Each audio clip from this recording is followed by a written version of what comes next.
I have long wanted to write a book about an episode that I myself was involved in, which was the 1991 to 1993 negotiations between a Palestinian delegation and an Israeli delegation in Washington, D.C., as part of the process that preceded the Oslo Accords. In fact, that was superseded by and undermined by the Oslo Accords. I spent the better part of 2 years as an advisor to the Palestinian delegation, and in that time we produced a quite considerable body of documents, some of which I drafted myself, some of which were minutes of meetings with the Israeli delegation or with American diplomats, some of which were position papers, some of which were actual formal diplomatic documents that we presented to the Israeli side. And by my earliest training, I was a diplomatic historian before I studied. And I never to do something with it until a graduate student of mine by the name of Seth Enzi, who is working on the period of Presidents Carter and Reagan, American policy, insofar as Palestine and Israel are concerned, started to come up with some quite extraordinary documents from the late 1970s and the 1980s.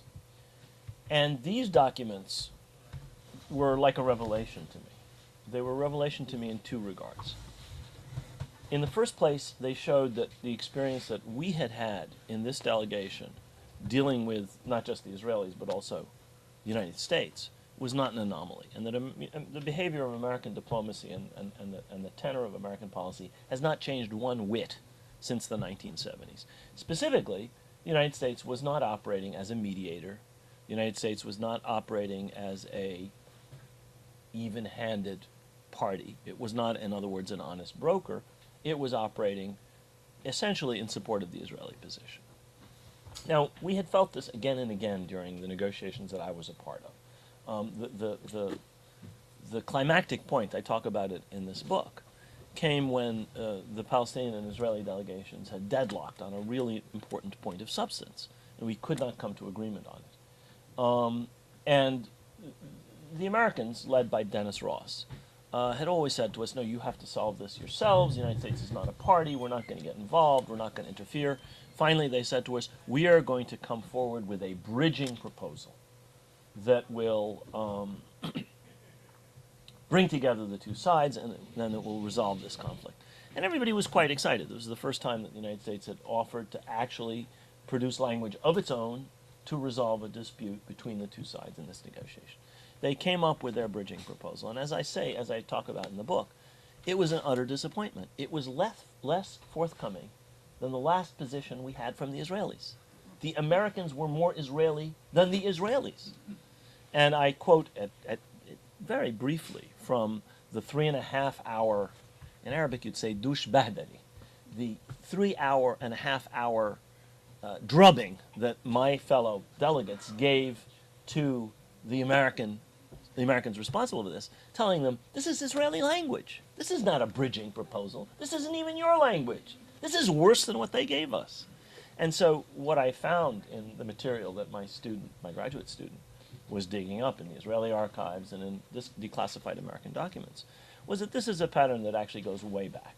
And so, and I was at the same time that I was reading Seth's chapter drafts and looking at the documents that he was finding in the archives.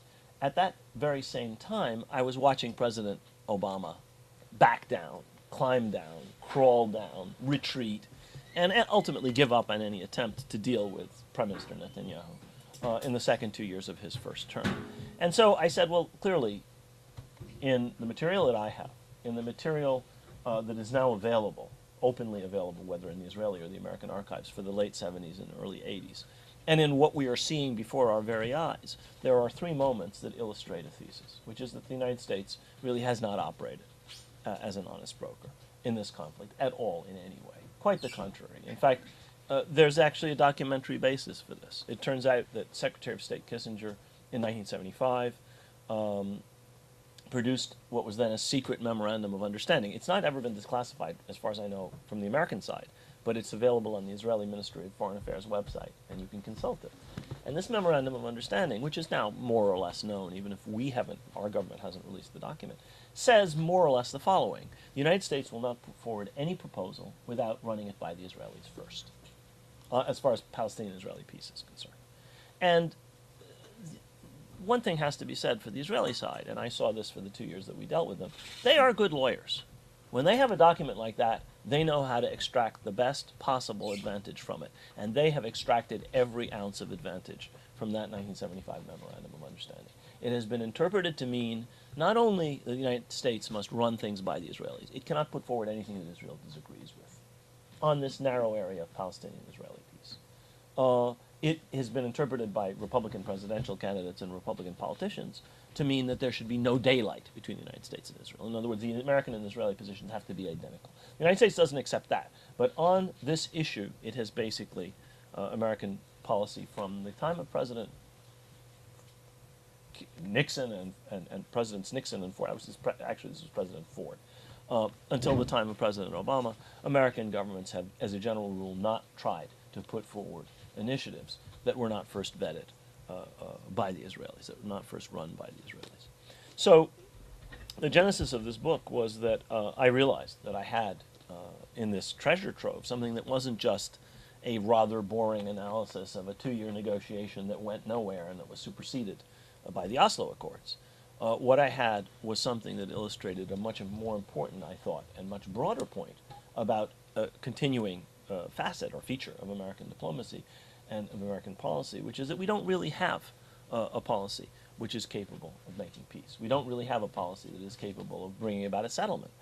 And the second revelation from the materials that my student was digging up, the first is the one I just told you, which is really where the title of the book and the main thrust of the book comes from. The United States is not an honest broker.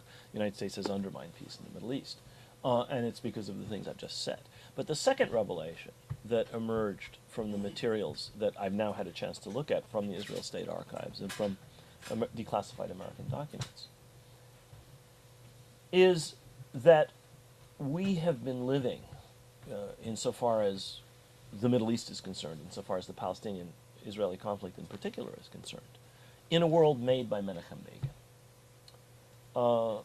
In 1982, President Reagan was attempting to give life to the moribund Camp David autonomy provisions regarding the Palestinians that had been negotiated at Camp David by President Carter, by President Sadat, and by Prime Minister Begin.